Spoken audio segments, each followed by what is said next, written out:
12 वर्षांपूर्वी निर्भया नावाचं एक प्रकरण घडलं होतं. आता निर्भया नाव ऐकल्यानंतर तुमच्या पूर्णपणे डोळ्यासमोर हे प्रकरण लक्षात आलंच असेल आणि तेच पुन्हा 12 वर्षानंतर घडते, काहीही बदल न होता.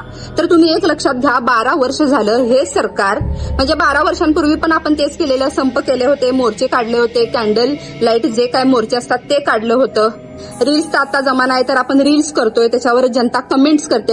या व्यतिरिक्त जनता काही करू शकत नाही, आपण काही करू शकत नाही. पण सरकारला 12 वर्षात काहीतरी महिलांच्या अत्याचाराविरोधात कडक कायदे करणं गरजेचं होतं, पण त्याच्यामध्ये अयशस्वी ठरलेलं आहे. आमचं महाराष्ट्र सरकार तर काय करते, 1500 रुपये महिलांच्या खात्यात देत आहे, त्यावरून आता बायका 1500 रुपये भरून हप्त्यानं मोबाईल घेणार आहेत. हे मात्र नक्की. अरे महिलांनो, तुम्हाला एवढं कळायला पाहिजे, ते 1500 रुपये तुम्ही का घेताय?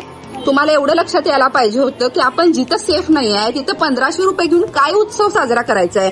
आपलं हे भारत सरकार निव्वळ अक्कल शून्य आहे. त्यांच्या खुर्च्या, त्यांची पदं, त्यांच्या जागा ह्याच्यामध्ये ते इन्व्हॉल्व्ह आहे. त्यांना काडीचंही कशाचंही काहीही पडलेलं नाही. फक्त आता सुद्धा तेच होणार आहे. आता काय होणार आहे की आपण मोर्चे करणार आहोत, संप करणार आहोत, बंद पुकारणार आहेत. रील्सचा जमाना आहे तर रील्स करून आपण आक्रोश व्यक्त करणार आहे आणि जनता कमेंट्स करणार आहे.